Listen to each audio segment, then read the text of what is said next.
चर्चा प्रारंभ होत है, सुनो साथ चित दे, भजो राज श्यामा श्री प्राणनाथ, सखी जीवन हमारे। श्री महामति कहे साथ जी, भया चर्चा का बखत, अब तुम सुनियो चित्त दे, लाल आगे आए बैठे न तखत, लाल आगे आए बैठे तखत। श्री महामति कहे ऐ मोमिनो, ए बेवरा तीनों का कहया तुम, कहूँ आगे और मजल की, जो दिखाया खेल हुक्म, जो दिखाया खेल हुक्म, फिर कहो श्री जी की।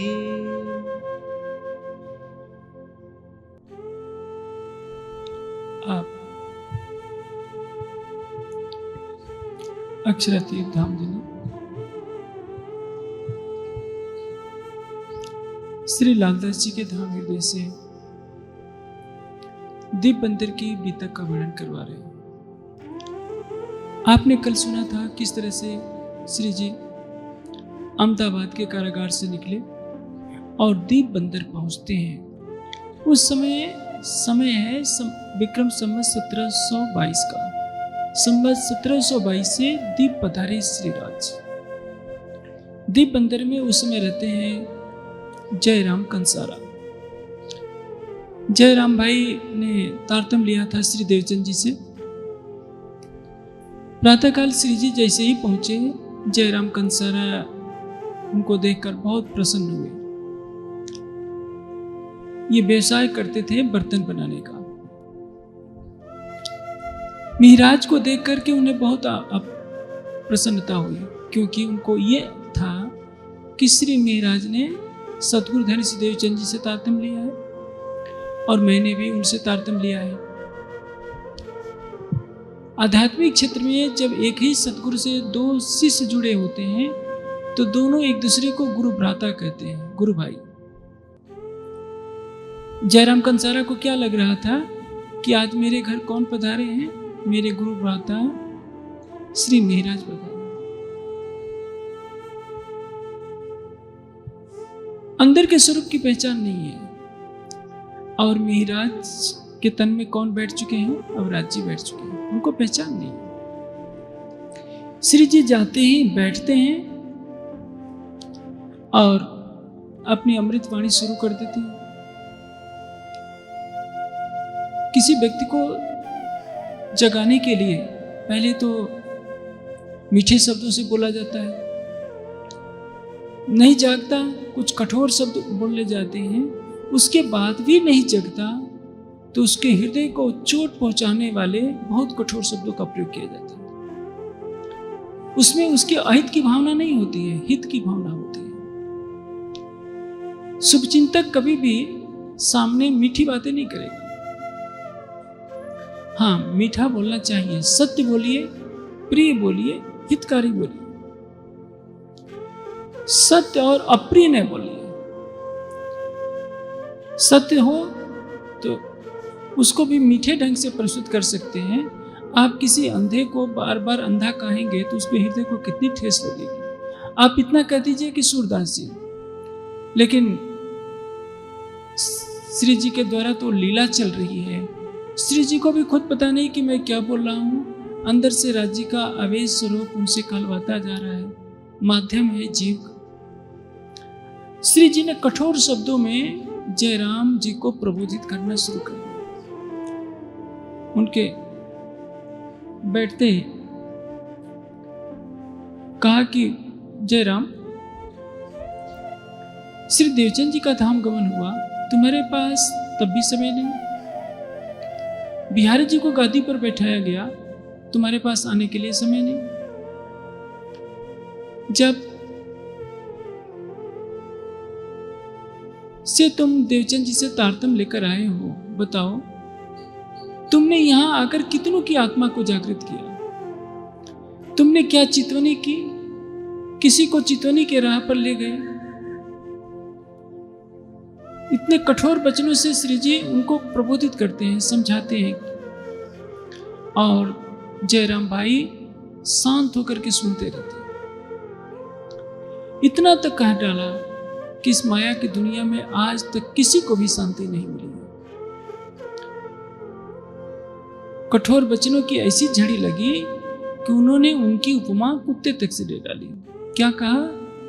चचोड़त ठौर मुर्दार, कोई न अघाया इनमें, चचोड़त ठौर मुर्दार। अघाना किसको कहते हैं? तृप्त होने को। जब से ये दुनिया बनी है, संसार के लोग विषयों में तृप्ति खोजते। शराबी शराब क्यों पीता है? सोचता है कि आज मैं पी लूंगा तो मुझे बहुत शांति मिल जाएगी। मरने के समय भी पूछा जाए क्या चाहिए, कहेगा कि मुझे शराब चाहिए। मांसाहारी को क्या चाहिए? मांस चाहिए। मैंने एक व्यक्ति को देखा अपने बचपन में, जब उसके मरने का समय आया, जिंदगी भर मांस खाता रहा, यहां तक कि चूहा भी खाता रहा। चूहा को भी मारकर खा जाता था। जितने पक्षी मिले, कुछ भी मिलता था खा जाता था। मरने का समय आया तब भी उसने कहा कि मुझे मांस खिला दो, क्योंकि अब तो मैं मर ही रहा हूं। यह है तृष्णा। और यही तृष्णा उसको पशु की योनि में ले जाएगी, जहां उसको कच्चा मांस खाना पड़ेगा। कच्चे मांस में कोई स्वाद नहीं होता। कोई जानवर मर जाता है, थोड़े समय के लिए रख दीजिए तो उसमें बदबू आने लगेगी। लोग जिन जिन पशुओं का मांस खाते हैं, उसको भी थोड़े समय के लिए ज़्यादा रख दीजिए, फ्रिज में न रखिए, बर्फ में न रखिए, तो उससे भी बदबू आनी शुरू हो जाती है। कोई स्वाद नहीं होता उस मांस में। लेकिन मनुष्य मांस खाने के लिए इतने पशुओं का गला काटता है। अमेरिका में पशुओं को मोटा करने के लिए जितना अन्न खिलाया जाता है, यदि उतना अन्न सारी दुनिया में बांट दिया जाए तो आधी दुनिया बैठे हुए खा सकती है। आमतौर पर लोग कहते हैं ना कि यदि इन पशुओं को न खाया जाए तो ये ज्यादा हो जाएंगे, फिर कहाँ रहेंगे। ये चिंता उनकी नहीं है, वो तो उनकी जीवा कह रही है। प्रकृति का सिद्धांत नहीं कहता। प्रकृति ने संतुलन बनाने की सारी व्यवस्था कर रखी है। मनुष्य मांस खाने के पीछे जितना नुकसान कर रहा है, उतना नुकसान और किसी चीज से नहीं हो रहा है। और दुनिया का विनाश भी इसी कारण से होगा। मांसाहार और शराब मनुष्य को विनाश की तरफ ही ले जा रहे हैं। जब मनुष्य की बुद्धि में तामसिक प्रवृत्ति अत्यधिक पैदा हो जाएगी तो उसको कौन रोकेगा? एक देश दूसरे पर आक्रमण कर देंगे, क्योंकि सबके अंदर तो मांस भरा है, शराब भरा है। और जब एक दूसरे पर आक्रमण करेगा तो सब एक दूसरे को मारेंगे, सारी दुनिया का अस्तित्व क्या रहेगा? मनुष्य जब मांसाहारी हो जाता है तो तमोगुणी हो जाता है। तमोगुणी व्यक्ति अपना भी विनाश करता है और दूसरे का भी विनाश कर देता है। मांसाहार आसुरी आहार है, शराब आसुरी आहार है। शराब पीने के बाद मनुष्य को पता नहीं रहता कि विवेक किसको कहते हैं, मुझे क्या करना चाहिए और क्या नहीं करना चाहिए। संसार में जो भी आगे बढ़े हैं सतोगुण की भावना से बढ़े। मनुष्य तो रजोगुणी होता है, इसलिए देवता को क्या कहा जाता है? सतोगुणी।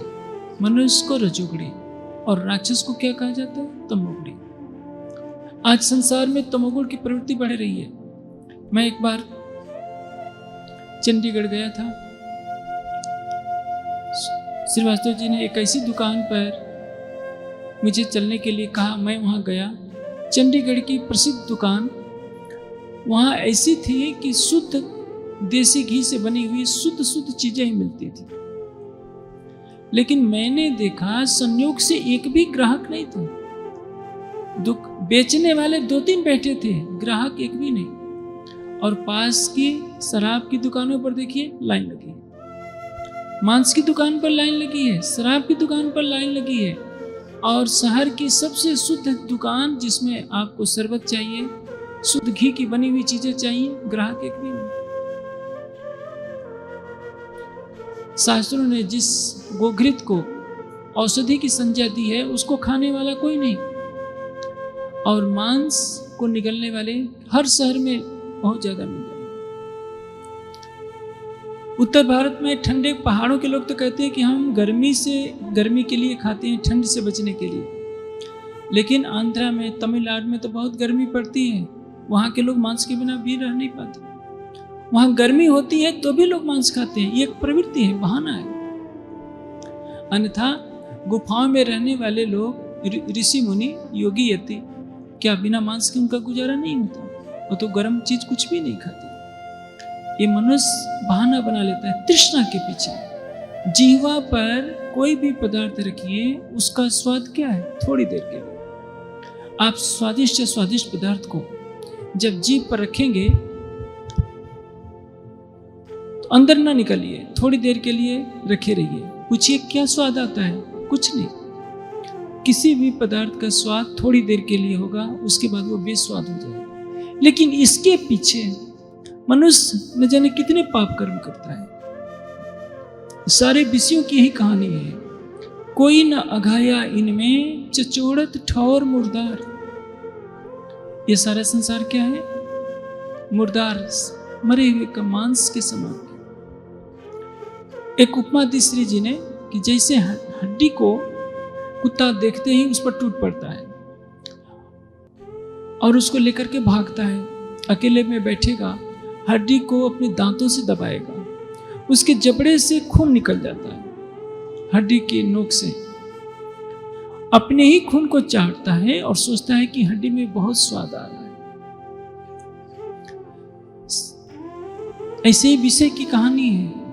मनुष्य किसी भी विषय को भोगेगा तो सोचता है कि बहुत मजा आ रहा है, मजा नहीं आ रहा होता है, उससे उसकी इंद्रियों का तेज क्षीण होता जाता है। आज भारत के नौजवानों का चेहरा देखिए, क्या दुखद कहानी है। धसी हुई आंखें, पिचके हुए गाल, शरीर में शक्ति नहीं। ये क्यों? चाय ने, काफी ने, शराब ने, मांस के सेवन ने, नशे के सेवन ने ये कर दिया। पंजाब तो कभी वीरों की धरती कहलाता था, आज पंजाब में नशे ने क्या हाल कर रखा। वहां के नवयुवक नशे में धुत गिरे रहते हैं, पता ही नहीं है कि वो किस वीरों की धरती के भाग के रहने वाले हैं। पूरे देश का क्या, सारे संसार का यही हाल है। कहीं भी चले जाइए, विदेशों में एक अंग्रेज सवेरे नाश्ता करेगा तो उसको मांस चाहिए, शराब चाहिए। दोपहर को भोजन करेगा, मांस चाहिए, शराब चाहिए। रात को भी मांस और शराब चाहिए। संवेदना विहीन संसार होता जा रहा है, केवल तृष्णा के पीछे भागा जा रहा है। और आप कसाई खानों में जाइए, किस तरह से पशुओं को मारा जा रहा है, तड़पा तड़पा कर, और अपने को सभ्य कहलाने वाला मानव उस पशुओं के मांस को नोचता है, तल भून करके पकाता है, हड्डी चूसता है, पेट को कब्रिस्तान बनाता है, और फिर मंदिर में पहुंच जाएगा, मस्जिद में पहुंचेगा, गिरजाघर में पहुंचेगा, गुरुद्वारे में पहुंचेगा, कहेगा कि हे परमात्मा मेरा कल्याण कर दे। क्यों करेगा परमात्मा? क्योंकि ये तो कर्म भूमि है। जैसा मनुष्य दूसरे प्राणियों की हत्या कर रहा है, इस पाप की सजा किसी न किसी रूप में सबको भोगनी पड़ती है। क्यों? प्रकृति का प्रकोप होता है। इसी कारण मैं वही दृष्टांत दे रहा था कि कुत्ता हड्डी में अपने ही खून को चूस करके खुश होता है, उसको पता नहीं कि तू अपने ही खून को चूस रहा है। श्री जी कहते हैं कि भाई जयराम कंसारा, कोई ना घाया इनमें चचोड़ा ठौर मुर्दार। तू तो कुत्ते की तरह से विषयों में लगा है, कबलो कैसा कुटेगा तू, कबलो घन एहरन। तुम एहरन पर हथौड़े से मार मार कर कब तक कांसे के बर्तन बनाते रहे। उनका व्यापार क्या था? कांसे के बर्तन बनाया करते थे। पीठ टेढ़ी हो गई है जयराम भाई की, लेकिन एक ही धुन है कि इतने बर्तन बना लो, इतना पैसा कमा लो। श्री जी फटकार रहे हैं जयराम कंसारा को कि जयराम कंसारा, तुमने सुंदर साथ की संख्या में कोई वृद्धि नहीं की, मेरे से पहले तारतम लिया, कभी चितौनी की तरफ ध्यान नहीं गया, ये नहीं सोचा कि परम धाम से तुम आए हो, तुम्हारा घर यह नहीं है और तुम इसी संसार के विषयों में, पोते पोतियों में, घर के लोगों के भरण पोषण में लगे हो, अपनी आत्मा की तरफ तुमने ध्यान नहीं दिया। जब श्री जी ने इतने कठोर शब्दों को कहा तो जयराम कंसारा ने बुरा नहीं माना, सुन के रोइया, उनकी आंख से आंसू निकल पड़े। अरे, कहा कि महाराज तुम्हारे रूप में स्वयं राज जी ही आए, रसोई का आदर किया, नहवाए श्री महाराज, बैठे रसोई में ने और उगाए श्री राज, और उगाए श्री राज लिखा है। क्या मान करके भोजन किया कि आज महाराज के रूप में स्वयं श्री राज जी आए, क्योंकि पहचाना कि राज्य के सिवा अन्य कोई भी नहीं है जो माया में मुझे जगाने के लिए स्वयं चल करके आए। किसको पढ़िए, आप देखेंगे, आप बीतक का प्रसंग सुन रहे हैं, आगे आएगा। सारा संसार सो रहा होता है, श्री जी के साथ सैकड़ों हजारों की जमात है, गांव गांव में, नगर नगर में भ्रमण हो रहा है, एक वन से दूसरे वन में प्रस्थान हो रहा है, कहीं पैदल चल रहे हैं, कहीं भिक्षा में मिला हुआ भोजन ग्रहण कर रहे हैं। किसके लिए? परम धाम की आत्माओं को जगाने के लिए। उस युग में आज से 300 वर्ष पहले न मोबाइल फोन था, न टीवी थी, न इंटरनेट था, न यूट्यूब था, कुछ नहीं था। उस युग में कल्पना कीजिए, ट्रेनें नहीं थी, कारें नहीं थी, पैदल चलिए, बैलगाड़ी पर चलिए, घोड़े पर चलिए। हजारों सुंदर साथ को घोड़े पर कैसे ले जाया जाए? सब पैदल चलते हैं। आज तो हम सुंदर साथ फ्लाइट में चले जाते हैं, कहीं प्रवचन करना होता है, ट्रेनों में चले जाते हैं, कारों में चले जाते हैं, कितना कठिन समय। और श्री जी दीप बंदर पहुंचते हैं, वो भी पैदल चलकर। तो क्यों न सोचें कि आज तक हमारी सुध लेने वाला इस संसार में कौन है। मर्चिया हो काढ़ी मुझे, मिने मोहम्मद मोती पहचान। इंद्रावती जी की आत्मा कहती है कि राजी, इस मोह सागर में आपके सिवाय कौन था जो हमें निकाले। आपने गोताखोर होकर भव सागर में गोता लगाया और मुझ इंद्रावती की आत्मा को भव सागर में से निकाला। न था भरोसा हमको जिभोजल उतरे पार, लेकिन आपने यहीं बैठे बैठे हमको परम धाम दिखा दिया। ये परम धाम का ज्ञान दिलाने वाली वाणी हमारा मार्गदर्शन करती है। यदि ब्रह्मवाणी के ज्ञान को ग्रहण कर हम ईमान पर खड़े हो जाएं, अपने हृदय में धनी का प्रेम ले लें, तो यहीं बैठे बैठे सारा परम धाम नजर आएगा। लेकिन सतगुरु धनी सदेव चंद जी से ज्ञान लेने के पश्चात भी जब जयराम कंसारा माया में लिप्त रहे, उम्र काफी बीत चुकी है। 1712 में श्री देवचंद जी का धाम गमन होता है और 1722 में श्री महाराज वहां पहुंचते हैं। श्री जी 10 वर्ष के अंदर जब देखा कि जयराम कंसारा ने कोई आत्मिक प्रगति नहीं की, तो उनको झिझोड़ा, फटकार लगाई कि भाई जयराम कंसारा, तुम्हें ऐसा नहीं चाहिए। जब भोजन कर लिया तो सबने अर्ज की कि धामधनी अब पौढ़िए। श्री जी क्या उत्तर देते हैं? हम न आए पौढ़ने, हमारी तो और गरज। मैं आराम करने के लिए नहीं आया हूं। जिस तन में भी राज्य लीला करेंगे वो तन आराम करने के लिए नहीं बनाया। आराम कौन करेगा? जो किसी मठ का मालिक होगा, किसी स्थान का महंत होगा, वही उसको तो आराम करना है। जितने ब्रह्ममुनि हुए हैं, परमहंस हुए हैं, उन्होंने जीवन में कभी आराम नहीं किया, क्योंकि उनका आराम किसमें है? परम धाम के आनंद में। वाणी में स्पष्ट लिख दिया है, यो चाहिए मोमिन को रू उड़े सुनते हक नाम, बेशक अरसे होए के क्यों खाए पिए करे आराम। यदि वाणी का प्रकाश मिल गया तो खाने पीने में आराम हम सोचते हैं तो ये बहुत बड़ा भ्रम है। क्यों खाए पिए करे आराम? वो तो आगे अंदर उजली खिन खिन बढ़त उजास, दे भरोसा ना करे पिया मिलन की आस। परम धाम की ब्रह्मात्मा संसार के झूठे विषयों का सुख लेने के लिए नहीं आई है। वो कोमल गद्दों पर सोने के लिए नहीं आई है। ऐसी कमरों का सुख भोगने के लिए नहीं आई है। उसके परम धाम में तो अनंत आनंद है। उस आनंद को एक सागर माना जाए तो उसकी एक बूंद बेहद मंडल में है, और बेहद मंडल को एक सागर माना जाए तो उसकी एक बूंद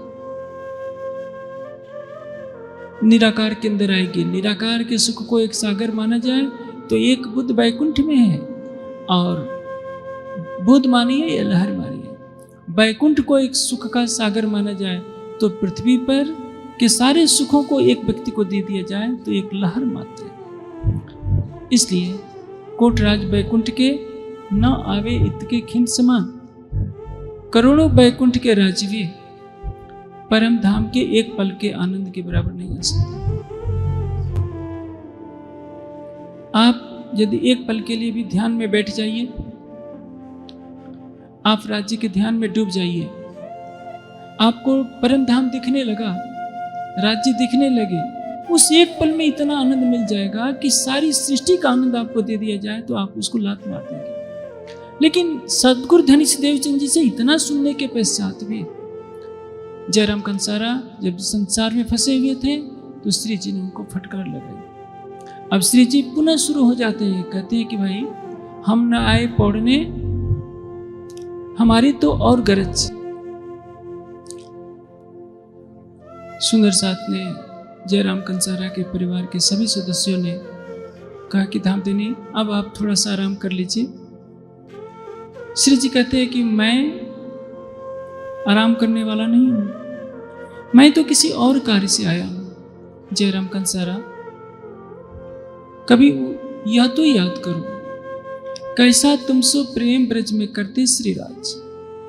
राज्य श्री कृष्ण के तन में लीला कर रहे थे और उस समय उन्होंने तुमसे कितना प्रेम किया। तुम्हारी आत्मा गोपियों के तनों में थी। तुम जब तक श्री कृष्ण जी यमुना के किनारे से लौट नहीं आते थे, तुम ब्रज में घर पर उनकी प्रतीक्षा करते थे। वाणी में वर्णन आता है किस तरह से जब बछड़े लेकर के श्री कृष्ण जी यमुना के किनारे जाते थे तो पूरा दिन गोपियों का रोते हुए बीत जाता था। लेकिन आज स्थिति क्या है कि माया में तुम्हें संसार का एक झूठा तन मिला है, एक झूठा परिवार मिला है। उसके मुंह में इतने जकड़ गए हो कि तुम्हारे पास एक घंटा भी राज्य को याद करने के लिए समय नहीं है। तरह तरह से प्रबोधित करते हैं कि तुम्हारा मूल घर क्या है। जयराम कंसारा, क्या तुमने कभी सोचा है कि तुम कौन हो और कहां से आए हो? जिस परम धाम में तुम्हारे मूल तन बैठे हैं, उन परम धाम के मूल तनों की तरफ तुम्हारा ध्यान जरा भी नहीं रहा। कि ब्रज में तुम रहते हुए भी तुमने संसार को पीठ दिए रखा, और उस समय तो कोई परम धाम का ज्ञान नहीं था। तुमको तो सतगुरु धनीश देवचंद जी ने यहीं बैठे बैठे ब्रज रास और धाम की भी सुध दी, लेकिन तब भी तुम्हारी आत्मा जागृत नहीं हो पाई। ये रास के 5 प्रकरण, हमें पहला मोहजलनी से लेकर आगे के 5 प्रकरण वही दीप बंदर में उतरे हैं और जयराम कंसारा को प्रबोधित करने के लिए। अभी आप थोड़ी देर पहले सुना था, हवे पहला मोह जलनी कहूं बात, देखता दुख रूपी दिन रात। सारा संसार ही दुख में है। यदि आपको सारी पृथ्वी का राज्य दे दिया जाए और आप सोचे कि मैं सुखी हूं, तो एक भ्रम है। सारी पृथ्वी का राज्य मिलने के बाद भी आपको सुख नहीं मिल सकता। एक व्यक्ति घर बनाता है, विवाह करता है, अपना परिवार बसाता है, सोचता है कि मैं सुखी हो जाऊंगा। वो सोचता है 10 कारें खरीद लूंगा, 10 कोठियां बना लूंगा तो सुखी हो जाऊंगा। नहीं, कुत्रपि को अपि न सुखी। कपिल जी ने डिंडिम घोष के साथ कह दिया, इस सृष्टि में कोई भी कहीं भी सुखी नहीं है, चाहे राजा हो प्रजा हो। केवल वह सुखी है जिसने अपनी आत्मा के हृदय में उस परमात्मा का साक्षात्कार किया है। तम आत्मस्थम ये अनपसंद धीरा तेसाम सुखम शास्त्रम न इतरेसाम। माया में कोई सुख नहीं है। हवे पहला कहूँ मो जलनी बात, तेता दुख रूपी दिन रात, दावा नल वले कई भान, तेरी केटली कहूँ विख्यात। 3 तरह की अग्नि होती है। सूर्य की अग्नि तो सबको मालूम है, चूल्हे में जलने वाली अग्नि सबको मालूम है। एक अग्नि होती है दावाग्नि, दावानल जिसको कहते हैं। वनों में वृक्षों की लकड़ियां आपस में टकराती हैं, रगड़ से आग पैदा होती है और उस आग से सारा वन जल करके राख हो जाता है। समुद्र में पानी के घर्षण से आग पैदा हो जाती है और वह आग पानी को जला डालती है। आप उसको कहते हैं बड़वानल। और एक है जठरानल, जठराग्नि। आपके शरीर में भी अग्नि है। आप कुछ भी खाते हैं, कच्चा खा लीजिए तो भी पक जाता है, जैसे आग से पकाया हो।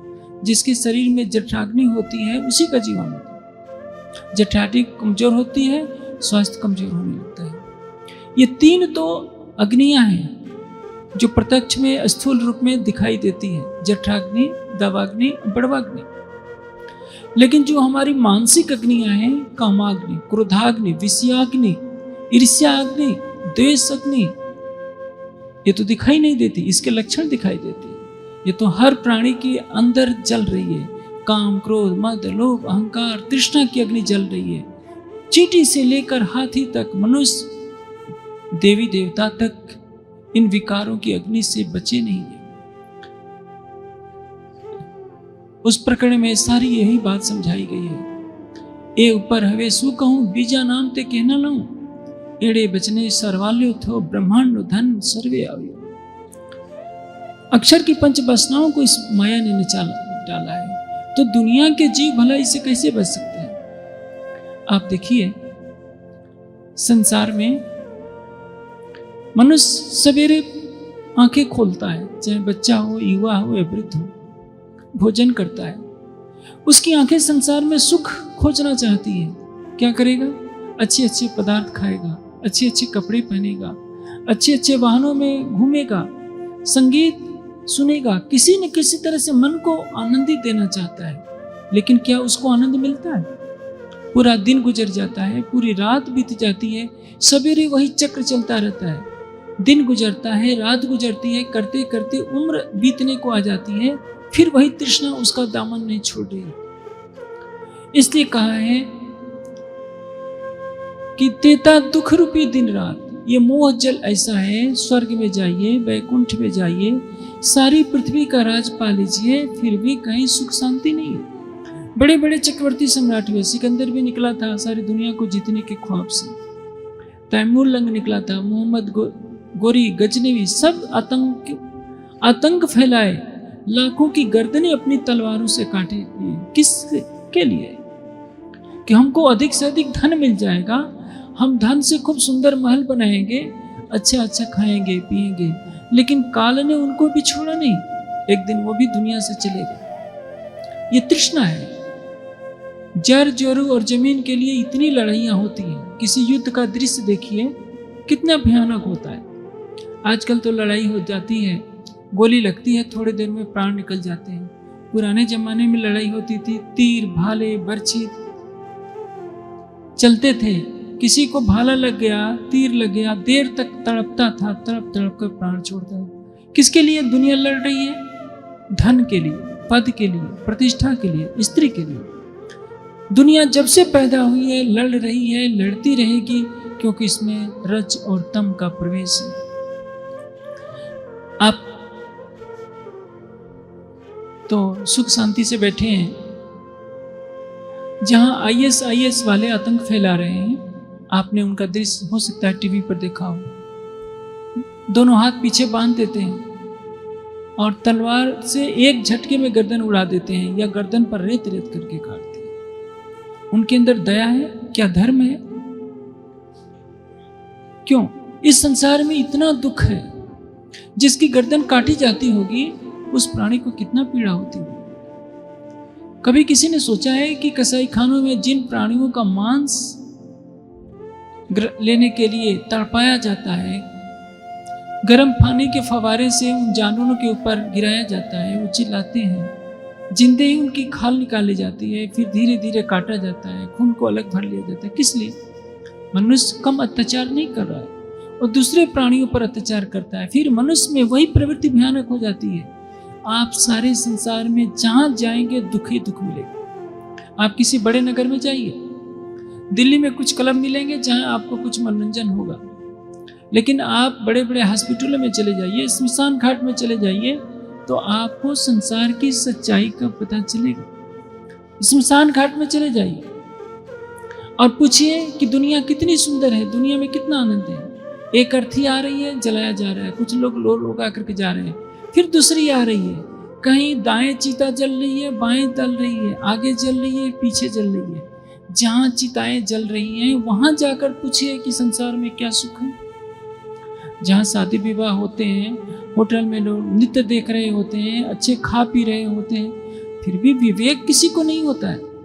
संसार में यही सबसे बड़े आश्चर्य की बात है। दूसरों को मरते हुए देखकर मनुष्य ये नहीं सोचता है कि मुझे भी मरना पड़ेगा और एक दिन मेरा भी यही हाल होगा। ये मनुष्य को विवेक नहीं होता। यदि विवेक हो जाए तो मनुष्य अपने कल्याण के बारे में सोचे, लेकिन दूसरों के बुढ़ापे को देखकर नौजवान हंसता है, यह नहीं सोचता कि एक दिन तेरी भी यही हालत होने वाली है, तू भी एक दिन बूढ़ा होगा, तू भी एक दिन मरेगा। लेकिन ये संसार प्रवाह है से चल रहा है। ये माया आदि अनाद की चली जात अंधेर, निर्गुण हो सरगुण होए के व्यापक सब आए फिर।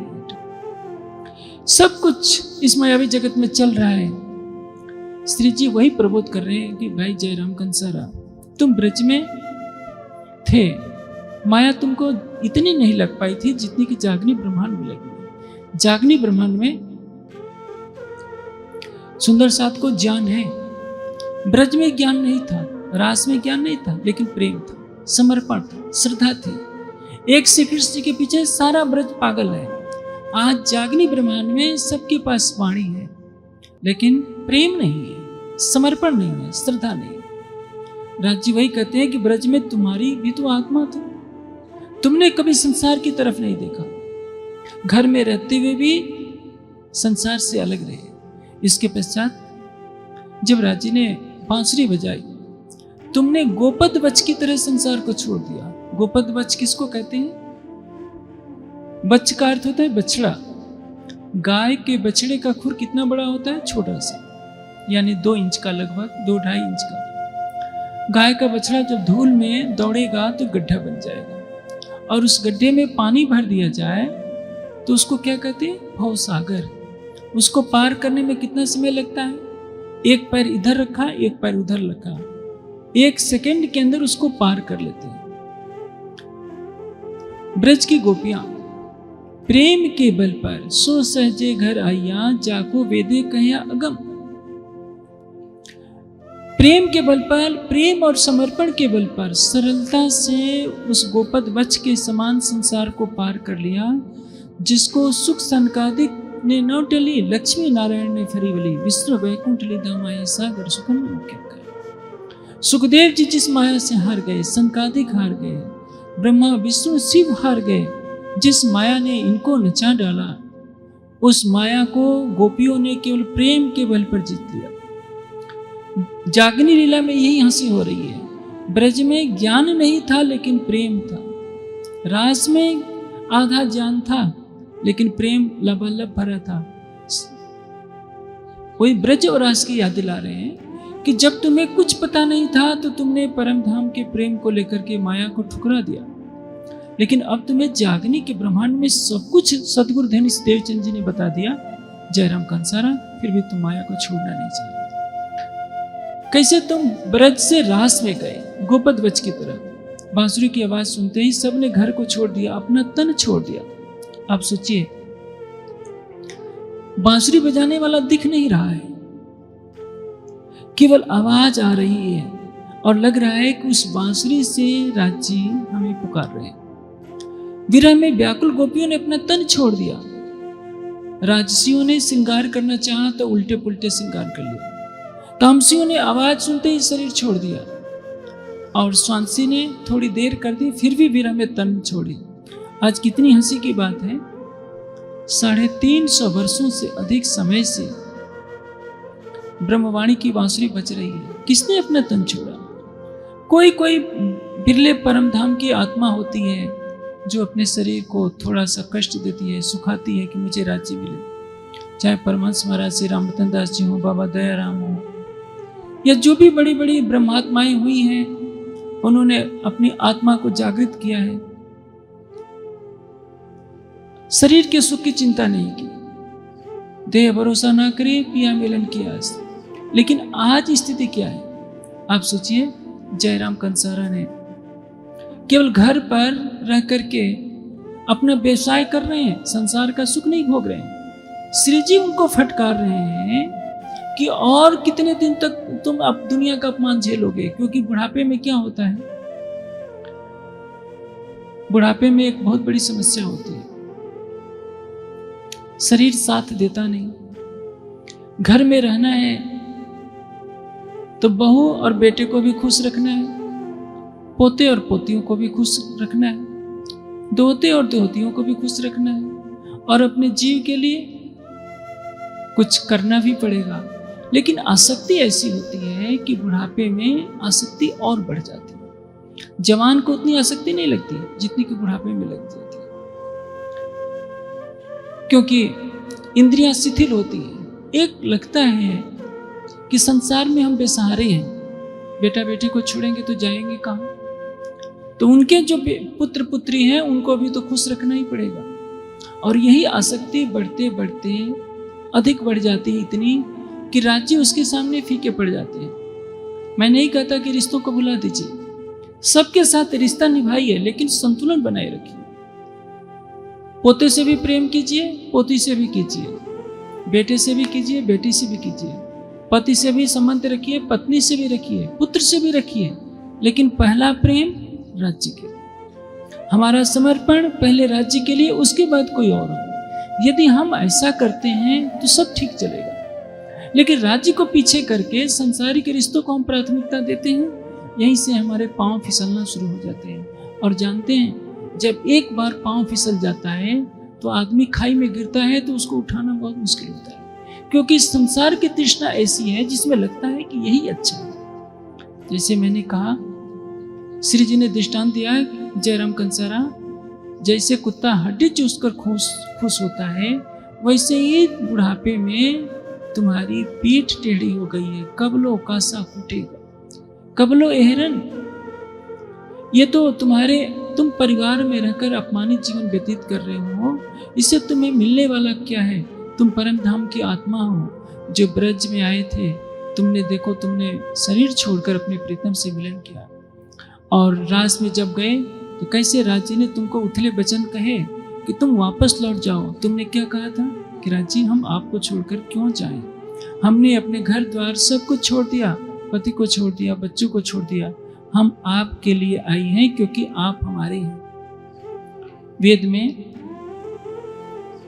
एक बहुत अच्छा मंत्र आया है जिसमें कहा गया है, वयम तो, हम आपके, तुम अस्माकम, और तुम हमारे। हे परमात्मा, तुम हमारे हो और हम तुम्हारे हैं। हमारे और तुम्हारे बीच में कोई और तीसरा नहीं आ सकता। लेकिन हमने तो राज्य को एक छोटा सा देवता बना रखा है। सवेरे मत्था टेक लिया, 2-4 चौपाई पढ़ ली, तारतम का पाठ पढ़ लिया, इससे क्या हो गया?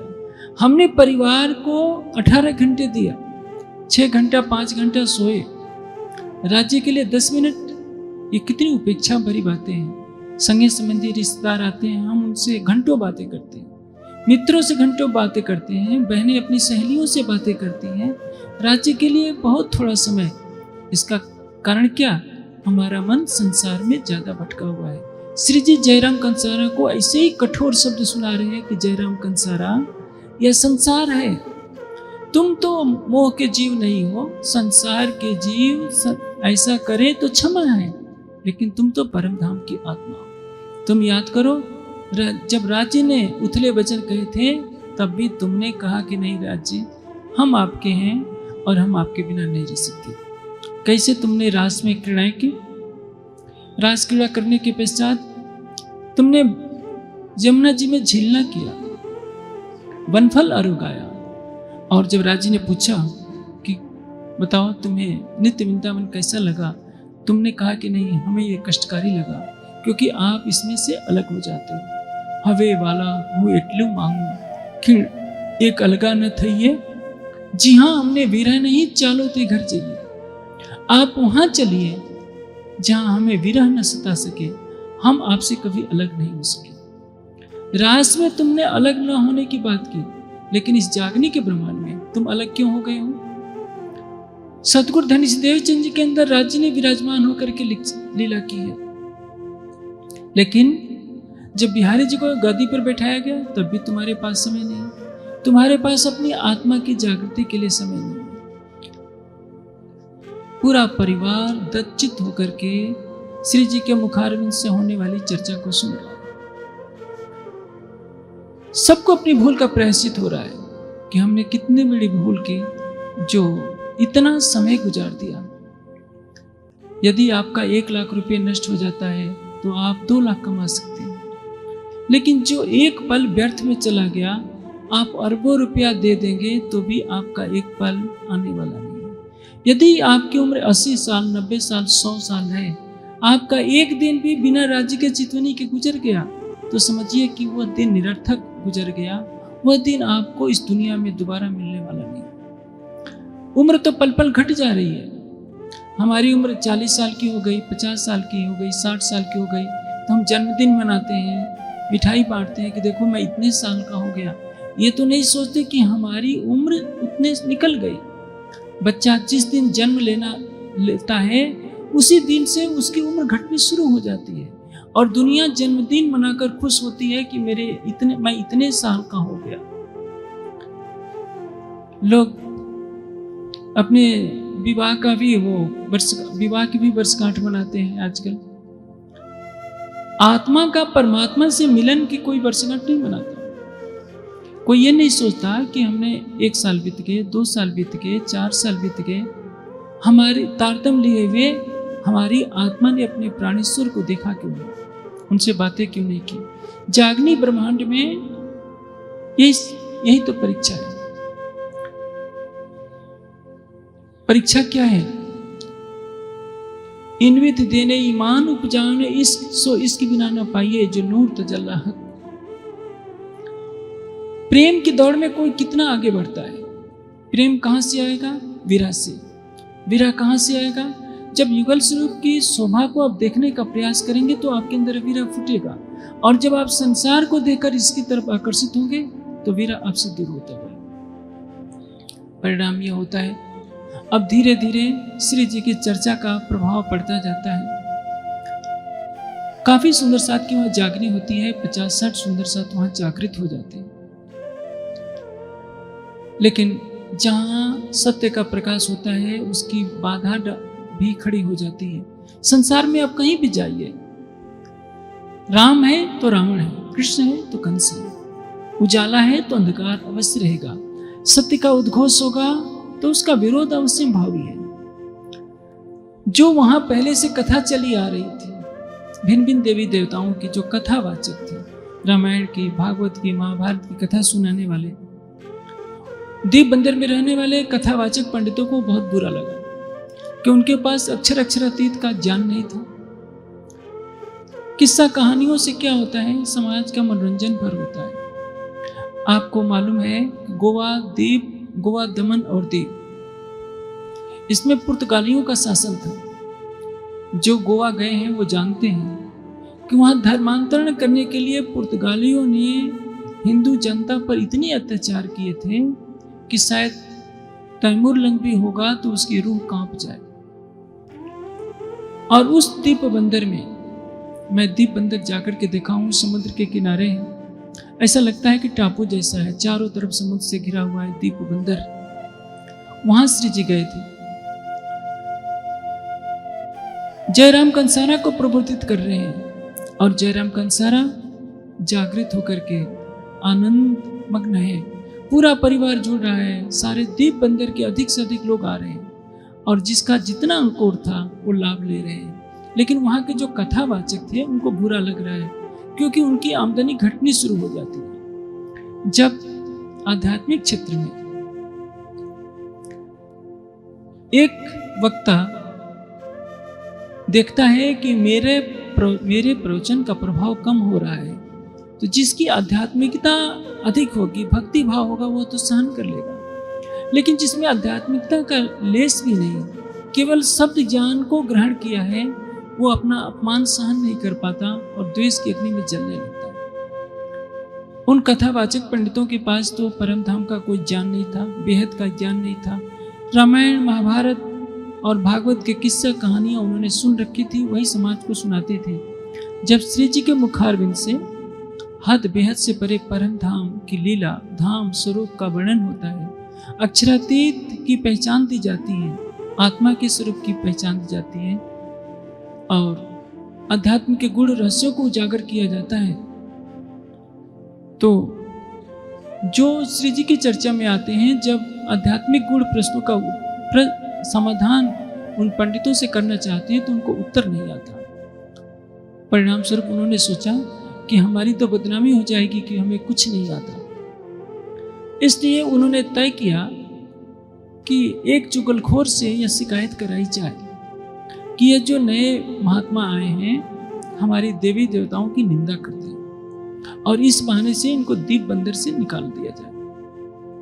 जो वहाँ का बादशाह था, क्रिश्चियन था, जिसको फिरंगी कहा है अभी तक में। फिरंगी उस बादशाह का जो एक मित्र था, उस चुगलखोर को पैसे देकर वहाँ के कथावाचक पंडितों ने तैयार किया और उसको कहा कि जाकर के बादशाह से तुम शिकायत कर दो कि ये जो नए महात्मा आए हैं, जो परम धाम के नाम पर सबको बहका रहे हैं, इनको इस नगर से बाहर निकाल दिया जाए। जैसे ही वो चुगलखोर बादशाह के दरबार में पहुंचता है, राज्य का जोश उसके मित्र का रूप धारण कर लेते हैं। राज्य का जोश वैसा रूप बना लेता है और वह स्वरूप उस फिरंगी के मित्र जो चुगलखोर था उसके सामने खड़ा हो जाता है। पूछता है कि भाई तुम कहाँ जा रहे हो? वो कहता है कि इस नगर में कोई महात्मा आए हैं जो सभी देवी देवताओं की निंदा करते हैं और मैं फिरंगी बादशाह जो मेरा मित्र है उससे कहकर उनको नगर से मैं बाहर निकलवा दूंगा। वह स्वरूप कहता है कि क्या, राज्य का जो स्वरूप कहता है कि क्या तुमने देखा है किसी की निंदा करते हुए? फिरंगी बादशाह का मित्र कहता है कि नहीं, मैंने कहीं देखा तो नहीं है, मुझसे ऐसा कहा गया है और इसलिए मैं ये बात बादशाह तक पहुंचाना चाहता हूं। वह जो स्वरूप कहता है, जब तुमने देखा नहीं है, अपने कानों से सुना नहीं है, तो झूठी चुगली का परिणाम क्या होगा, कभी तुमने सुना? जो फिरंगी बादशाह के सैनिक उस महात्मा पर आपत्ति ढाएंगे, अत्याचार करेंगे और उस महात्मा के मुंह से जो बद्दुआ निकलेगी उसका परिणाम कौन भोगेगा, क्या तुमने कभी सोचा है? यह सुनते ही वो सहम जाता है, सोचता है कि मैं झूठी चुगली क्यों करूं। आज यही हो रहा है पूरे देश में। हिंदू समाज की आस्था किस पर है? झूठ पर। जहां परम धाम की बात कीजिए, एक अक्षरातीत की बात कीजिए, हिंदू समाज कहता है कि हमारी आस्था पर प्रहार हो रहा है। जैसे कुछ वर्षों पहले शंकराचार्य जी ने कहा था कि साईं बाबा कोई अवतार नहीं है, उनकी पूजा नहीं करनी चाहिए। लोगों ने तूफान मचा दिया कि हमारी आस्था है साईं बाबा पर, हम क्यों नहीं पूजा करेंगे। पहली बात तो यह है, वेद का कथन है, एक स्वलीला अद्वैत सच्चिदानंद अक्षरातीत को छोड़कर किसी की भक्ति नहीं करनी चाहिए। व्यक्ति स्वतंत्र है, लेकिन उसकी स्वतंत्रता तभी तक है जब तक उसकी स्वतंत्रता से किसी व्यक्ति को, समाज को या राष्ट्र को या धार्मिक भावना को ठेस नहीं पहुंचती है। आपको मांस खाने की इच्छा है तो आप हमारे सामने मांस नहीं खा सकते हैं यदि उसकी बदबू हमें लगती है तो। लेकिन यदि हर व्यक्ति कहेगा कि मुझे हर चीज की स्वतंत्रता है, तो यहां से अनर्थ शुरू हो जाता है। किसी ने पत्थर की मूर्ति गढ़ ली, कहा कि हमारा ये परमात्मा है, हम तो इसकी पूजेंगे, हमारी ये भावना है।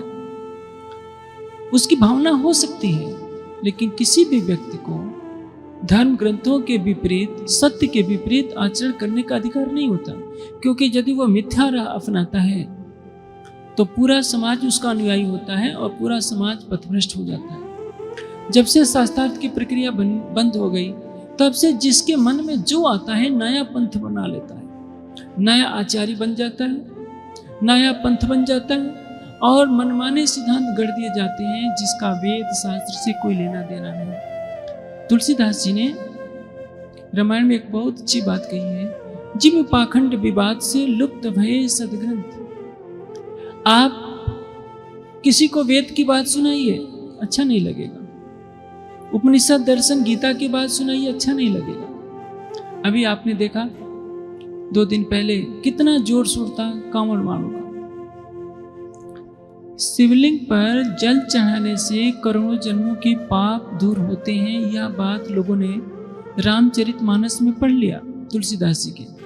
बस एक परंपरा चल गई कि हमें गंगा जी का जल लाना है, शिवलिंग पर चढ़ाना है। किसी ने यह नहीं खोजा कि रामचरितमानस तुलसीदास जी की रचना है। यह वेद का कथन नहीं है, उपनिषद का कथन नहीं, गीता का कथन नहीं, वेदांत दर्शन का कथन नहीं, किसी ऋषि मुनि की वाणी नहीं है। तुलसीदास जी की अपनी भावना है, उससे उन्होंने कह दिया, लेकिन जिसके मन में जो आया वो कर रहा है। अभी इसी वर्षा ऋतु में गोगा जाहिर पीर की पूजा होगी।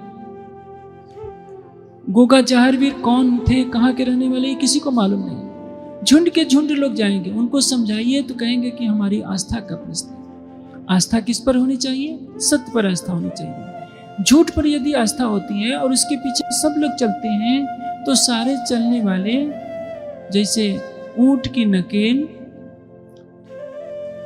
लिए हुआ व्यक्ति यदि गड्ढे में गिरता है तो उस नकेल से जितने ऊंट जुड़े होते हैं सारे उसी में गिर जाते हैं। इसी तरह से यदि हम सत्य मार्ग के अनुयायी हैं तो हमें शाश्वत सत्य प्राप्त होगा। यदि हम झूठ के पीछे चलते हैं तो हमें झूठ मिलेगा। आज लगभग 2000-2500 वर्षों से इस देश में मूर्ति पूजा शुरू हुई। षोडश उपचार पूजन होता है मूर्ति का। षोडश उपचार पूजन में क्या होता है? तांबूलम समर्पयामि, मिष्टान्नम समर्पयामि, एक और आता है स्नानम समर्पयामि। स्नान समर्पित थोड़े किया जाता है, स्नानम कारयामि होता है कि हे परमात्मा हम आपको स्नान करा रहे हैं। संस्कृत बनाने नहीं आई तो अक्षतम समर्पयामि के साथ साथ स्नानम समर्पयामि भी हो गया। ऐसे उल्टे पुल्टे षोडश उपचार पूजन का प्रचलन हमारे देश में, हमारे हिंदू समाज में चल गया। उन बुराइयों को कौन हटाएगा? क्योंकि हिंदू समाज का 70% समूह ये जानता ही नहीं है कि उसके वेद में, उसके 6 शास्त्रों में, उसके गीता में लिखा क्या है। वो तो एक चीटी हार ऊंट कतार की तरह जैसा वो देखता है वैसा ही आचरण कर लेता है। वे कथावाचक पंडित भी श्री जी को हटाना चाहते हैं। किस लिए?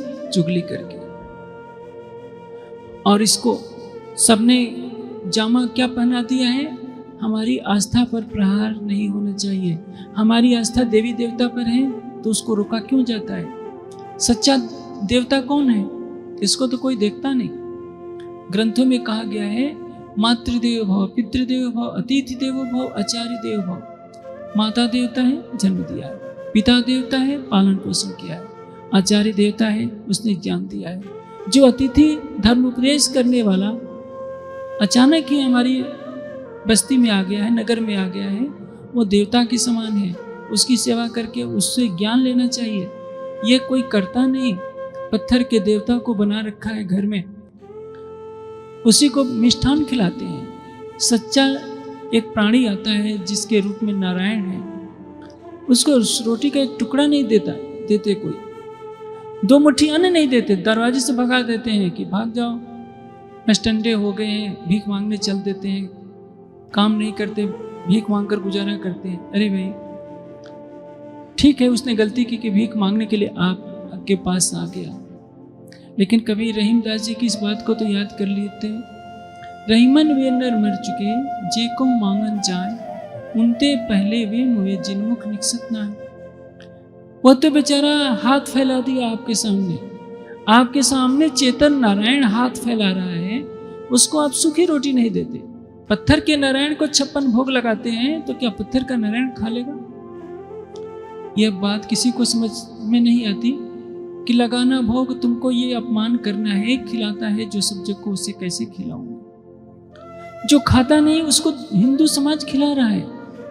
जो कितने बेचारे जंगलों में रहने वाले भूखों तड़प कर शरीर छोड़ देते हैं, उनको बड़े बड़े मठाधीश भी नहीं पूछते, बड़े बड़े शंकराचार्य नहीं पूछते कि वनों में रहने वाले आदिवासी भाइयों, तुम भूख से तड़प रहे हो, तुम्हारे पास कपड़े नहीं, और उनके मठों में दोनों समय खीर पूड़ी के भंडारे चल रहे होते हैं। क्या उनके मंदिर में बैठे हुए भगवान खीर पूड़ी खा करके तृप्त हो रहे हैं? मंदिर वाले में बैठे हुए भगवान को दिखाई नहीं देता कि जंगलों में रहने वाले आदिवासी भूख से तड़प तड़प करके मर रहे हैं? उनके लिए हमें क्या करना चाहिए?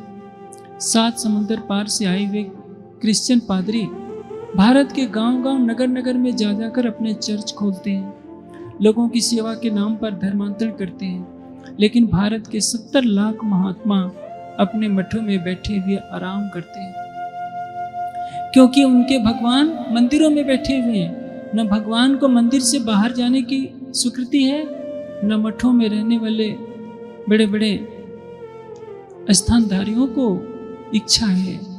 लेकिन जो पुरुषार्थ करता है वही तो आगे बढ़ता है। इसलिए हिंदू धर्म सिमट करके रह गया है, घटता ही गया, और क्रिश्चियनिटी बढ़ती गई, इस्लाम बढ़ता गया। केवल हिंदू धर्म क्यों संकीर्ण बन गया? क्योंकि जिनके ऊपर उत्तरदायित्व था, उन्होंने प्राणियों के अंदर परमात्मा को नहीं देखा, पत्थरों की मूर्तियों में भगवान को खोजा। आज से 5000 वर्ष पूर्व योगेश्वर श्री कृष्ण ने कहा था, ईश्वर सर्वभूतानां हृदय से तिष्ठति अर्जुन। हे अर्जुन, सभी प्राणियों के हृदय मंदिर में परमात्मा रहता है। मठाधीश लोगों ने सोचा कि हमें प्राणियों के हृदय में नहीं देखना है, हमें तो पत्थर की मूर्ति बनवानी है जयपुर से, उसमें हीरे मोती सजा देना है, सोने का कलश चढ़ा देना है, सोने के सिंहासन चढ़ा देना है। इनसे क्या होना है? आप बड़े बड़े भंडारे कर दीजिए, उससे समाज को क्या मिलना है? यदि आप मानवता को धर्म ग्रंथों की शिक्षा नहीं दे सकते, यदि आप ब्रह्मवाणी का प्रकाश नहीं कर सकते, समाज को परम धाम का ज्ञान नहीं दे सकते, परम धाम के दर्शन का मार्ग नहीं बता सकते, तो बड़े बड़े भंडारों से, सोने के कलश चढ़ाने से, स्वर्ण सिंहासन से कुछ भी आध्यात्मिकता की प्राप्ति होने वाली नहीं है। जब श्री जी की चर्चा से सारे कथावाचक पंडित चुगली कराकर निकालना चाहते हैं, परेशान होकर नहीं निकाल पाते हैं, तो परिणाम क्या होता है? उनके मुख काले हो जाते हैं। जब लोगों को पता चलता है कि आज चुगलखोर गया है चुगली करने, तो सब लोग डर के मारे छिप जाते हैं। कोई दीप मंदिर छोड़ करके नहीं भाग गया, सोचा कि फिरंगी बादशाह की सेना आएगी और हमको सबको जेल में डाल देगी, क्योंकि गोवा का अत्याचार सबको मालूम था। गोवा में पुर्तगालियों ने हिंदुओं को क्रिश्चियन बनाने के लिए बहुत सताया था। कितने लोगों की हत्या की गई थी, तड़पा तड़पा कर मारा गया था। वो भय सबके अंदर बैठा हुआ था। केवल जयराम कंसारा का परिवार ही ईमान पर खड़ा रहा, अन्यथा सब लोग डर के मारे छिप गए। अगले दिन, क्योंकि जो व्यक्ति फिरंगी के मित्र को समझा रहा था, फिरंगी बादशाह का मित्र जब आगे बढ़ता है तो देखता है कि वह तो है ही नहीं, वह तो कोई और नहीं था। राज्य के आवेश स्वरूप ने, जो स्वरूप ने ही वो रूप धारण कर लिया था, और उस फिर चुगलखोर को फिरंगी बादशाह के पास जाने से रोका था। अब श्री जी सोचते हैं कि यहाँ से मुझे अब निकलना चाहिए। 2 वर्ष हो गए, यदि मैं दीप बंदर में ही अकेले रहूँगा तो जागनी कैसे होगी? परम धाम की आत्माएं हर जगह आई है। यदि बादल एक जगह ही बरसने लगे तो क्या होगा? वहाँ तो बाढ़ हो जाएगी, आफत आ जाएगी। इसलिए बादल बरसते जाते हैं, आगे बढ़ते जाते हैं। धर्म प्रचारक को भी एक जगह बंद कर नहीं रहना चाहिए। यदि एक ही जगह बंद करके रहेगा तो परिणाम क्या होगा? नदी में बहता हुआ जल ही अच्छा होता है, कुएं का जल अच्छा होता है, लेकिन उससे पानी निकाला जाता है तब तालाब का बधा हुआ जल कहीं ना कहीं दूषित अवस्था को प्राप्त हो जाता है। इसलिए वेद में एक बात कही गई है, हमारे धर्म ग्रंथों में, चराय वेद, चलते रहो। सन्यासी का लक्षण क्या होता है?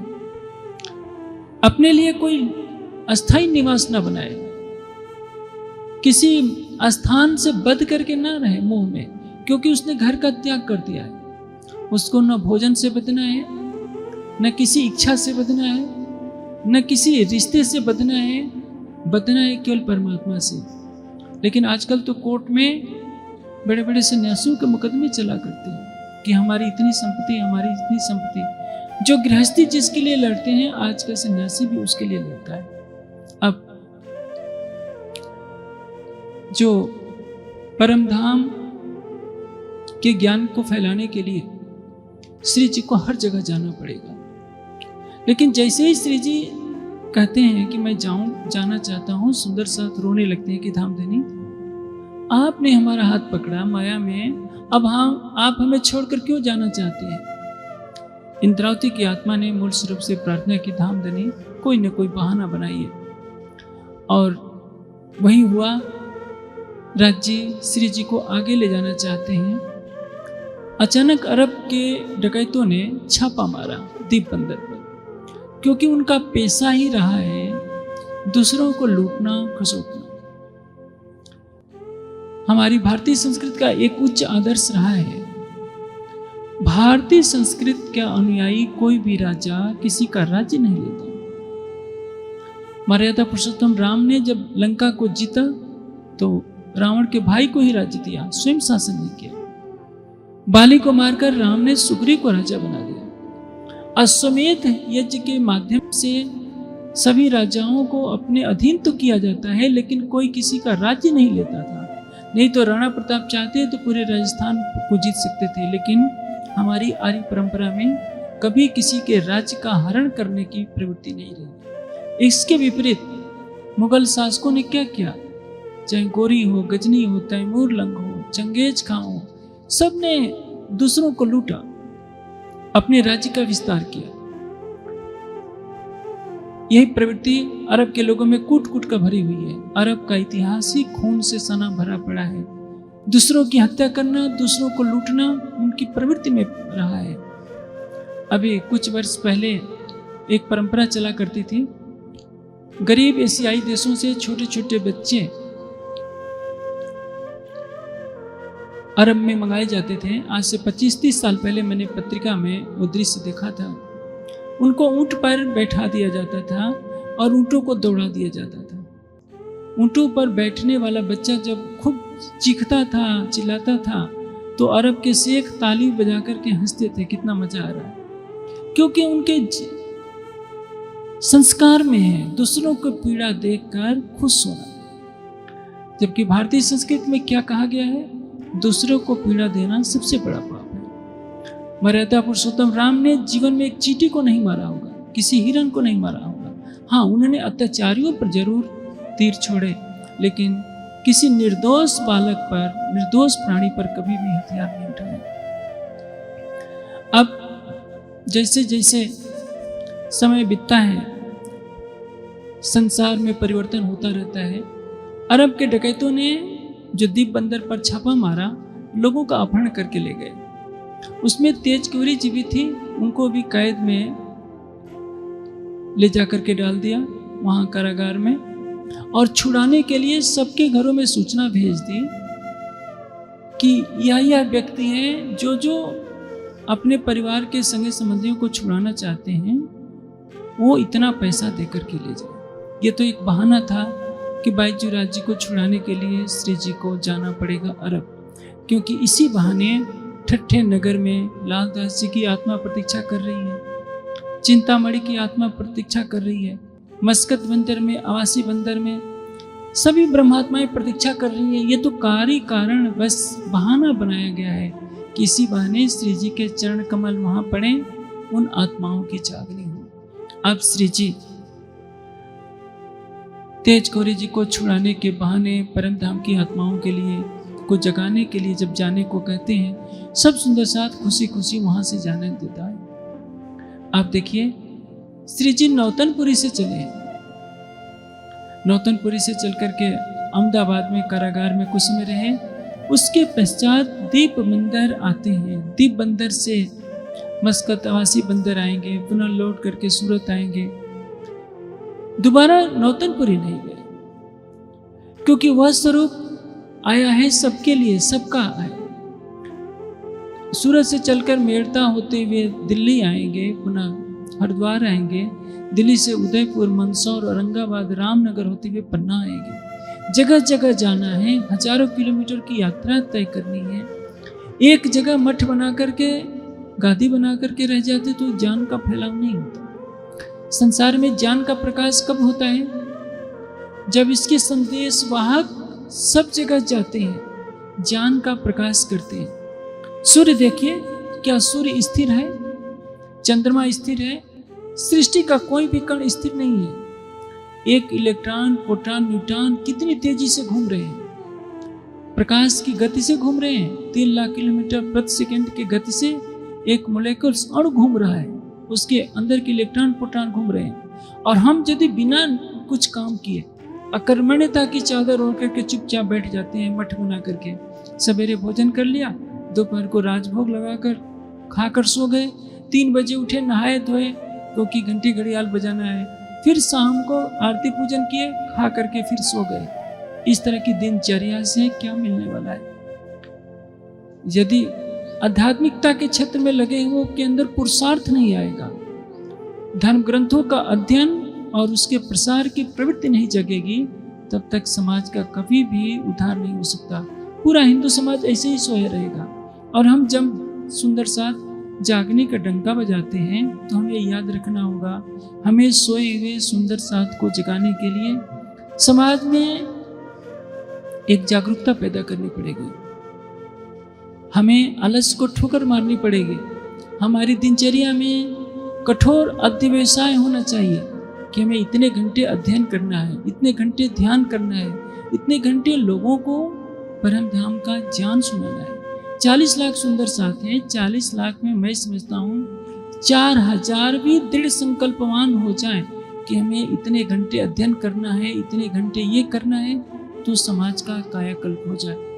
आप देखेंगे पांडुरंग शास्त्री ने स्वाध्याय नाम का एक मत चलाया, महाराष्ट्र के थे। उन्होंने भंगी तक को पूरी गीता कंठस्थ करा दी। उनके अनुयायियों में लाखों लोग इकट्ठे होते थे। 3 घंटे का उनका प्रवचन होता था और उनके कई कई लाख की संख्या आती थी। 1-2 लाख नहीं, कई लाख की संख्या, 4 लाख 5 लाख की संख्या आती थी। हर कोई अपने घर से भोजन लाता था। स्वयंसेवक भी सारे उनके रहते थे। पांडुरंग शास्त्री आए, कुछ घंटों का प्रवचन करके चले गए। खर्चा क्या हुआ? कुछ खर्चा नहीं। सब अपने भाड़े से आए, अपने घर से भोजन लाए, उनका प्रवचन सुन करके चले गए। ये तो कहानी आज से 40 साल पहले की है। आज स्थिति क्या है? आज तो सारे संसाधन हैं, फिर भी हम एक छोटा सा कार्यक्रम करते हैं, 5000 10,000 की संख्या होती है, लाखों की संख्या इकट्ठी होती है। ज्ञान चर्चा नाम मात्र को होती है। वही ढोलकों की थाप, वही नाच कूद, वही तमाशे। वाणी का भी अच्छा संगीत से अच्छे संगीत के स्वरों में प्रस्तुत किया जाता तो भी आत्मा को कुछ आनंद मिलता। इसलिए समाज को यदि जागने की दिशा में हमें मोड़ना है तो हमें अपनी दिनचर्या में परिवर्तन करना पड़ेगा। श्री जी वहाँ से जगाने के लिए सबको चल देते हैं। वहाँ कच्छ पहुँचते हैं, मडई कच्छ थावर भाई मिलते हैं वहाँ से, और उसके पश्चात आगे जब जाते हैं तो प्रागमल भाई मिलते हैं। श्री जी सबको कठोर शब्दों में फटकारते हैं कि तुम परम धाम से आए हो, तुम्हारे जीवन का उद्देश्य क्या है? तुमने अपनी आत्मा को जागृत करने के लिए क्या किया? सभी सुंदर साथ शांत पूर्ण होकर के उनके वचनों को सुनते हैं। कलश हिंदुस्तानी में एक प्रसंग आता है जिसमें इंद्रावती जी की आत्मा कहती है कि मैंने कठिन वचन जो तुमको कहा है वे मुझे अभी भी पीड़ा दे रहे हैं। जब प्रसंग आता है कि दुख न देव फूल पाकड़ी दिखाऊं शीतल ने, उपजाऊं सुख सबोंगो बुलाऊं मीठे भय। मैं किसी को फूल की पंखड़ी से मारने पर कष्ट होता है, मैं उतना भी कष्ट नहीं दे सकता, लेकिन मैं जो तुमको कठिन वचन मेरे मुख से निकल गए, मुझे अपनी मेरा हृदय कहीं न कहीं बिलख रहा है कि मैं अपने प्यारों को मैंने इतने कठिन शब्द क्यों कहे, लेकिन ये तो होना था। मूल स्वरूप ने सबकी आत्मा को जागृत करने के लिए ऐसी लीला दिखाई। श्री जी जहाँ भी जाएंगे कुछ न कुछ कठोर शब्दों में सबको जागरूक करेंगे, क्योंकि लंबा समय हो गया है श्री देवचंद जी से तारतम्य लिए हुए इन सुंदर साथ को, और इन्होंने जागने में कोई प्रगति नहीं की थी। श्री देवचंद जी के तन से 313 सुंदर साथ ने तारतम्य लिया था और उनके अंतर्धान के पश्चात सभी सो गए, क्योंकि वाणी चर्चा नहीं होगी, चितवनी नहीं होगी तो सब सो जाएंगे। आज भी हमारी यही कहानी है। 300 वर्ष हो गए, हमारे समाज में लगभग 400 मंदिर हैं, 40 लाख के लगभग सुंदर साथ हैं, लेकिन अधिकतर स्थानों पर वाणी चर्चा बहुत कम होती है। ये बीतक है जिसने हमारे समाज को जीवंत बनाए रखा है, क्योंकि बीतक के समय में किसी न किसी बहाने से कुछ वाणी का प्रकाश आ जाता है बीतक के रूप में। शेष साल भर जैसा कार्यक्रम होना चाहिए वैसा नहीं होता है।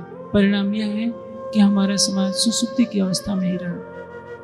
अब श्री जी वहाँ से कपाइये आते हैं। कपाइये में उनके भाई रहते हैं हरिवंश जी, उनके बड़े भाई रहते हैं। श्री जी ने ये नहीं देखा कि मेरा बड़ा भाई है, उनको भी जाकर खूब खरी खरी बातें सुनाई कि तुम माया में इतने लिप्त हो गए हो कि राज्य की तरफ तुम्हारा कोई ध्यान नहीं। उसके पश्चात श्री जी भोजनगर में आते हैं। भोजनगर में वृंदावन को, हरिदास जी के बेटे हैं वृंदावन जी, वृंदावन ने भी तारतम्य लिया होता है श्री देवचंद जी से। हरिदास जी को जब पहचान हो गई थी कि श्री देवचंद जी के अंदर अक्षरातीत लीला कर रहे हैं, तो जो पहले गुरु थे अब वो आकर के श्री देवचंद जी के चरणों में तारतम्य लिए, वृंदावन भी लिए, और उन्हीं वृंदावन के पास पहुंचकर श्री जी ने उनकी आत्मा को पुनः जागृत किया। सब वाणी के ज्ञान का प्रकाश पा करके जागृत हो जाते हैं, और तब श्री जी वहाँ से मंडई होते हुए अब ठट्ठा नगर आते हैं। ठट्ठा नगर में नाथा जोशी से भेंट होती है। अब आगे की कथा चलेगी किस तरह से नाथा जोशी जैसे पहले श्री जी के चरणों में आए होते हैं, श्री देवचंद जी के चरणों में नाथा जोशी से भेंट के पश्चात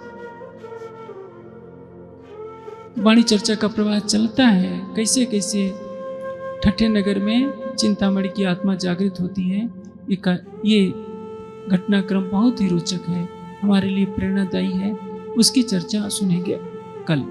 आज की चर्चा ने हमें बहुत कुछ शिक्षा दी कि किस प्रकार से कितना भी संकट हो हमें धैर्य नहीं खोना चाहिए। जैसे दीप बंदर पर फिरंगी बादशाह का डर बैठा कि चुगलखोर चुगली कर देगा, सेना आएगी हमें सताएगी, सब सुंदर साथ ने ईमान धर्म अपना छोड़ दिया, केवल जयराम भाई का परिवार खड़ा रहा। उसी तरह से वाणी चर्चा के कार्यक्रम में हमें कितना भी कष्ट झेलना पड़ता है, हमें अपना धैर्य नहीं खोना चाहिए। हमें ये सोचना चाहिए कि राज्य हमारे साथ है, कोई भी कठिनाई आएगी तो टल जाएगी। आप सागर की लहर के सामने खड़े हो जाइए, सागर की लहर आएगी और आप अपने पैर दबाए रखिए, आपको छू करके चली जाएगी, आपको बहाएगी नहीं। लेकिन पैर आपका हल्का रहा तो आप सागर में बह जाएंगे। उसी तरह से यदि आप राज्य के अटूट ईमान पर खड़े रहते हैं तो माया आपका कुछ भी नहीं कर पाएगी। यदि आपकी उम्र ढल रही है तो आप संसार के आकर्षण में ना फंसिए, क्योंकि आप का प्राणेश्वर आपकी आत्मा के धाम हृदय से भी निकट है, और उनकी एक ही पुकार है कि धाम की लीला को छोड़कर संसार की तरफ आप न देखिए। यदि आप संसार की तरफ देखते रहेंगे तो कहीं ना कहीं आप माया में भटकते जाएंगे। माया का आकर्षण ऐसा है कि वो आपको खींचता जाएगा, और यदि आप विवेक धारण नहीं किए तो बहुत देर हो जाएगी, और देर हो जाने के पश्चात सिवा पश्चाताप के सिवाय कुछ नहीं मिलने वाला है। जो समय गया वो पुनः आने वाला नहीं है। आपके लिए चितवनी का एक एक दिन कीमती है। एक एक दिन आप जो 1 घंटे 2 घंटे चितवनी करेंगे, 1-2 घंटे आप वाणी का चिंतन करेंगे, तो यह आपकी अखंड संपदा होगी। और सारे समाज में यही प्रवृत्ति पैदा करनी है कि हर सुंदर साथ चाहे कहीं भी रहता हो, किसी भी मंदिर से जुड़ा हो, किसी भी स्थान से जुड़ा हो, अपनी दिनचर्या में वाणी के चिंतन को प्रतिदिन अवश्य शामिल करें, प्रतिदिन चितवनी करें। ऐसा रात्रि का कोई समय ना हो, प्रातः काल ऐसा कोई न गुजरे जिसमें किसी सुंदर साथ ने धाम देने की चितवनी नहीं की हो। और ये न करने के कारण ही श्री जी ने जयराम कंसारा को कठोर शब्दों में फटकारा, हड्डी चूसने वाले कुत्ते से उपमा दे दी। अपने सगे भाई को फटकारा, बड़े भाई को फटकारा, भोजनगर में जाकर वृंदावन को फटकारा, क्योंकि वे सुंदर साथ चर्चा चितवनी से दूर हो चुके थे। आज सोचिए, आज तो सारा देश ही, सारा सुंदर साथ ही चर्चा से चितवनी से दूर हो चुका है। लाखों रुपये के कार्यक्रम होते हैं, बड़े बड़े वार्षिकोत्सव होते हैं, लाखों के कलश चढ़ाए जाते हैं।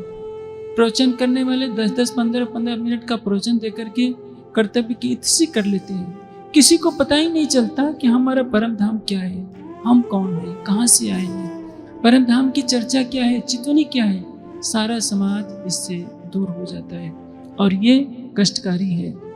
ये प्रकरण यदि सारे समाज को आत्मसात हो जाए कि जब सतगुरु धनी श्री देवचंद जी से तारतम्य लिए हुए सुंदर साथ ने चर्चा चितवनी से अपने को अलग नहीं किया, तो श्री जी ने कितने कठोर शब्दों में फटकारा। आज हमारा सारा समाज ही उसी राह पर चल रहा है, तो हम कहीं न कहीं फटकार के दोषी हैं। ऐसा कोई व्यक्ति नहीं जो सबको फटकार लगाए, और उसकी फटकार को सहन करने वाला भी कोई इस समय नहीं है। इसलिए बीतक के घटनाक्रम से सबको स्वतः शिक्षा लेनी चाहिए कि यदि हम भी चर्चा नहीं सुनते हैं, सुनाते नहीं, चितवनी नहीं करते हैं या किसी को चितवनी नहीं सिखाते हैं, तो हम भी कहीं ना कहीं इसी दोष के भागी हैं। अब चुपाई।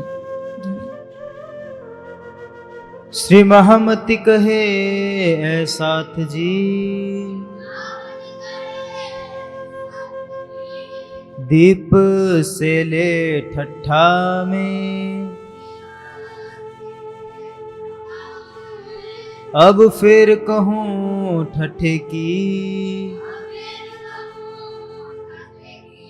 भई बीतक जो हमसे, भई बीतक जो हमसे। बोले श्री प्राणनाथ प्यारे की।